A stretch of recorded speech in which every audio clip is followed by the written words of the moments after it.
kuri uwo mupasiteri wawe byagenze bite? Dupfa ni agahinda. Nagiye kuri live ndi gusenga nunda gusenga sinywa inzoga nta n'ikiyobyabwenge na kimwe ngo n'undi kugenda ndabangureka nsengera ahangaha nari ngeze ndahagera aranzamura aratangiye aranyene atavuga ngo aramanuye nyine ko mfite ikibazo cy'inzara yabivuze bikutana nuko nanjye nari ngifite kuko nariye nagiyeho nka 3:00 mba misendera ndamyutinga ndarira nyine ndongera nsa n'umanutse arongera aranzamura nzamuye tasaba bari baraho ngaho ngo bamfashe nshyiramo nimero ngo hoya mudashyiramo nimero ye ngo mureke muyanyuze kuri nimero yanjye ariko abantu bari muri comment bakavuga ngo naduhe nimero ye ariho tunyuza amafaranga tumufashe ngo hoya ngo mwandikemo nimero yanjye nyanditsemo bamaze gushyira amafaranga ahita nkuraho ahita mboroka aransiba naha kuri TikTok yewe nta nubwo njya mubona yaramborotse amafaranga niwe wayafashe bamwita nde? Pastor Diane twaratewe ntitwabimenye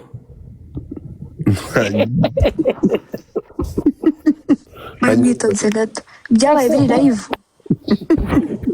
ko byabaye ari live brain ibaze pasiteri muzima babwira bari bahari harimo n'umuntu wakinyandikira inbox arambwira ngo muri bintu bibaye kanze mwifashirizamo 5,000 umuvyeyi hanyuma byaje kugenda gute? naramubuze n'ubu ngubu keretse umva yo mubona gute ngo tfadera kuririye amafaranga mwe muretse gato byaje kugenda gute? amafaranga yo banyujijeho yose yarayatwaye nta na rimwe yamaye na n'uwo munsi n'uyu munsi ntabwo njya mubona n'ubu rero namusacinga se namubona. Yesu Kristo nta n'igiceri yaguhaye ku mafaranga bamuhaye? Nta mafaranga yamuhaye usibye Mutoni aciye inbox akambwira ngo humura ngo turakubuze reka ngo 5,000 atuye Kimironko uwo mumama niwe amaye 5.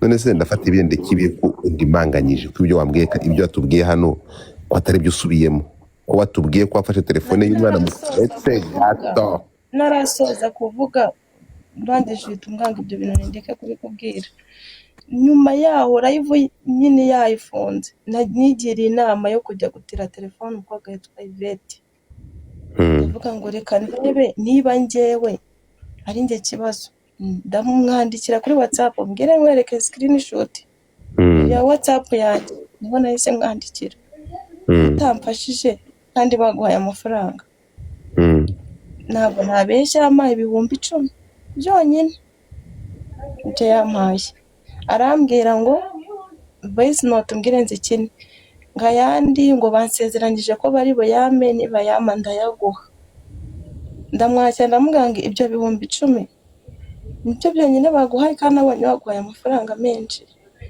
ngo pamingi ihangane ngo ndaza kuza kugufasha mu kanya ngo reka mbanze ntangize gusenga nita naho ndamubura naza kumuharabika ahangaha ari ikintu mpfa nawe sinanamuzi n'aho atuye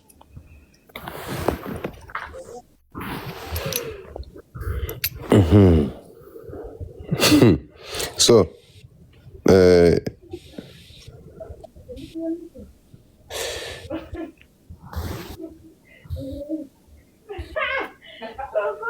kwa Clapton urahazi? ndahumva ariko ntabwo ndahagera. Uyu munsi ndashaka kugusohokana kwa Clapton. Uyu munsi ndakudetinga tugende kwa Clapton tujye kurya inkoko sibyo? Nta kibazo. Wambare neza hanyuma utega akamoto tujye kwa Clapton. Urumva? Yego. Ngutembereza uyu munsi tugende tujye kurira kwa Clapton sibyo? Yego ndakoze cyane. Turajya kwa Clapton. Ufite umusheri? Nta sheri ngira. kubera ko nta sheri ufite. aba yifitiye ibibazo byiwe by'ubuzima ashireho na sheri yewe. abasheri ugatinya ibibazo. Ufite inshuti? Reka koti fata we ko yinzaritse atashaka kumubera sheri. Ufite inshuti? nta nshuti z'abahungu mfite. Ndavuga y'umukobwa. Ndayifite. Ufata inshuti yawe y'umukobwa umubwire ngo mwitegure ngo Godfather arashaka kubasohokana, hanyuma mutegeye mu tuzi bageze kwa Clapton Kibonke, urumva? Yego. Ugende tujye kurya umuceri n'inkoko, sibyo? Urakoze cyane. Ntihongere kwiheba, sibyo? Hanyuma ibindi turaza kuganira, tuzaganira buhoro buhoro, hari abantu bari buze kukuganiriza. Following na Brenda araza kuguhamagara, uyu wakoresheje amafaranga, uyu mukobwa wakoresheje amafaranga uraguha 1,100, sibyo? Namushimiye cyane, Imana izamuha umugisha mwinshi bure, sinabona ukuntu Tuwusangire.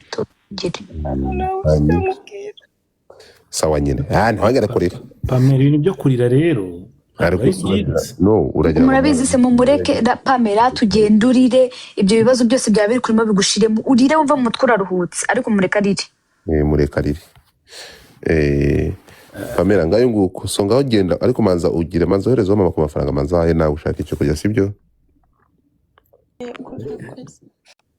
kandi Paul na Pastor Diane nubise atabaho. Ntabwo ibingibi ntimuca urubanza. We have no proof ko ibyo bintu biri byo. Mureke uwo muntu sinanamuzi, nuko mbere mwumvishe, mureke gucira umuntu urubanza tutazi niba ibyo ngibyo bari kuvuga ari byo. Uwo muragira ngo tuze nuko duca iteka se, huya wo guca iteka ku bintu tudafite proof. So ngaho genda, ngaho igendera, ugenda ujye gutembera, ugenda ujye gushaka no kwandura urgesha, sibyo?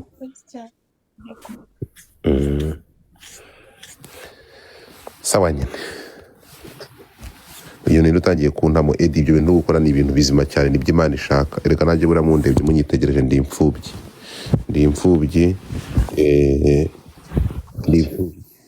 imfubyi nanjye, kandi ndashaka ndi imfubyi, mundebe mu nkandeho, mu nkandeho. Ariko se utugaraxe tubirabana umuntu unanirwa kutuvanamo ako kagoro kweri. Good morning my people. Tugiye gufata undi muntu umwe